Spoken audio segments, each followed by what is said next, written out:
এই মুহূর্তে বিশ্বের বিভিন্ন শহর ঠিক বায়ুমানের ভিত্তিতে কোন কোন শহরে বায়ুমান কেমন রয়েছে সেটি আসলে দর্শকদের ছোট করে একটু জানিয়ে দিতে চাই।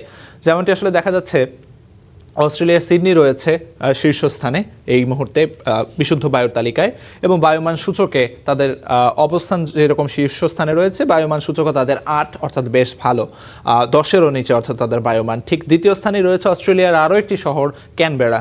যেমনটি হয়ে থাকে সিডনি, মেলবোর্ন, ক্যানবেরা এই শহরগুলোই কিন্তু ঘুরে ফিরে আসলে শীর্ষস্থানগুলো ধরে রাখে, এবং সেই জায়গায় ক্যানবেরা আজ রয়েছে দ্বিতীয় স্থানে, বায়ুমান তাদের হচ্ছে 13। সেই সঙ্গে তৃতীয় স্থানে রয়েছে নর্থ ম্যাসেডোনিয়া শহর স্কোপজ, এবং সেখানে বায়ুমান সূচক হচ্ছে 14।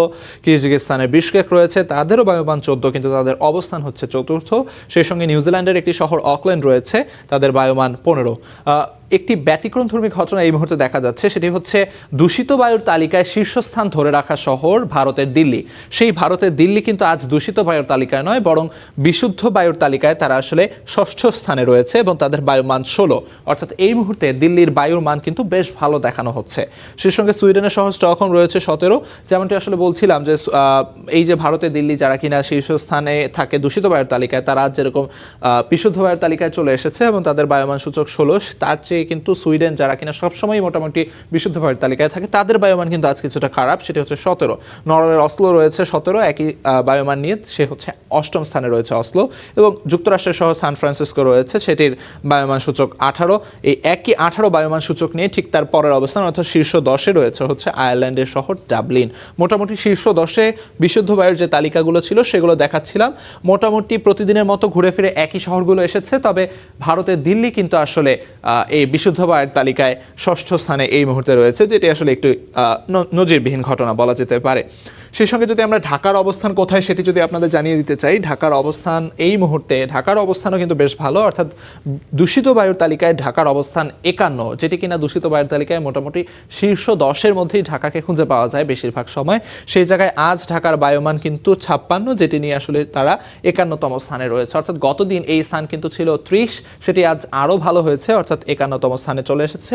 এ পর্যায়ে অন্যান্য যে দূষিত বায়ুর দেশগুলো বা শহরগুলো রয়েছে সেটি নিয়ে যদি কথা বলতে হয়, সেখানে আসলে শীর্ষস্থানে কোন দেশটিকে দেখা যাচ্ছে আপনাদের জানিয়ে দেব। শীর্ষস্থানে দেখা যাচ্ছে পাকিস্তানের শহর লাহোর, এবং ঠিক তার পরের অবস্থানে রয়েছে ডিআর কঙ্গোর একটি শহর কিনশাসা। অর্থাৎ এই শহরগুলোতে দেখা যাচ্ছে 150 ছাড়িয়ে গেছে বায়ুমান সূচক, মোটামুটি 150-এর উপর উঠে গেলে সেটিকে অস্বাস্থ্যকর বায়ু বলা হয়, এবং এই সমস্ত শহরে কিন্তু আসলে অস্বাস্থ্যকর বায়ু বিরাজ করছে। সেই সঙ্গে আসলে সংযুক্ত আরব আমিরাতের শহর দুবাই রয়েছে, ইন্দোনেশিয়ার মেদান রয়েছে, ইন্দোনেশিয়ার জাকার্তা রয়েছে। অর্থাৎ এই ইন্দোনেশিয়ার জাকার্তা শহরটিকে কিন্তু প্রায়ই আসলে দূষিত বায়ুর তালিকায় শীর্ষস্থানে দেখা যায়, সেটি আসলে আজ 5ম স্থানে রয়েছে। এবং ইন্দোনেশিয়ার আরেকটি শহর যেটির কথা বলছিলাম মেদান, সেটি কিন্তু আসলে 4র্থ স্থানে চলে এসেছে। সেই সঙ্গে চীনের বেইজিং রয়েছে 6ষ্ঠ স্থানে, উগান্ডার শহর কাম্পালা রয়েছে, ইসরায়েলের জেরুজালেম, ইসরায়েলের তেল আভিভ রয়েছে। এরপরের স্থানগুলোতে মোটামুটি দূষিত বায়ুর তালিকায় যে শহরগুলো ছিল সেগুলোর কথা বলছিলাম, এবং ঢাকার অবস্থান কিন্তু দূষিত বায়ুর তালিকায় 51, যেটি তুলনামূলক অন্যান্য দিনের চেয়ে বেশ ভালো।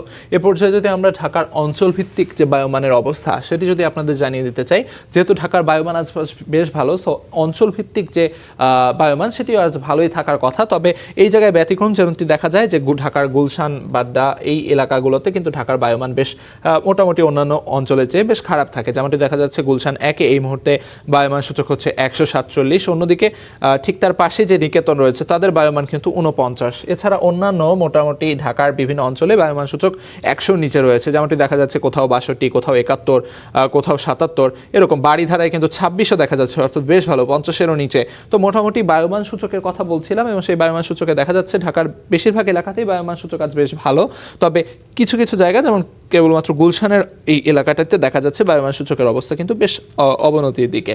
এ পর্যায়ে যদি আমরা আবহাওয়ার খবর আপনাদের জানিয়ে দিতে চাই, এই মুহূর্তে তাপমাত্রা হচ্ছে 26 ডিগ্রি সেলসিয়াস, যেটি কিনা অনুভূত হচ্ছে 31 ডিগ্রি সেলসিয়াসের কাছাকাছি, যেটি কিনা বায়ুর যে আর্দ্রতা সেই আর্দ্রতার কারণে হয়ে থাকে। সেই সঙ্গে দেখা যাচ্ছে যে বায়ুর গুণগত মান যেমন দেখানো হচ্ছে, বায়ুর গুণগত মান কিন্তু বেশ ভালো দেখানো হচ্ছে।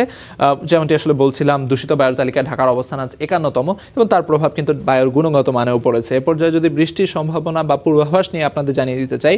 যেমনটি দেখা যাচ্ছে মোটামুটি আজ সারাদিনই কিন্তু আকাশ মেঘাচ্ছন্ন থাকবে।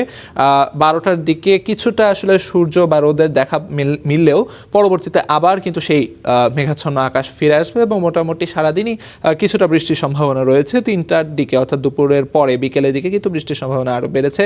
সেই সঙ্গে 3টা থেকে শুরু করে 4টা এই সময়ও কিন্তু বৃষ্টির সম্ভাবনা রয়েছে এবং বিকেলের দিকে হয়তো কিছুটা বৃষ্টি থেমে যাবে, এমনটি আসলে এই পূর্বাভাসে কিন্তু বলা হচ্ছে। অর্থাৎ মোটামুটি যারা কিনা এই দুপুরের দিকটাতে বাসার বাইরে বের হওয়ার পরিকল্পনা করছেন, তাদের আসলে বৃষ্টির প্রস্তুতি হাতে নিয়ে বের হলে কিছুটা সুবিধা তারা করতে পারবেন।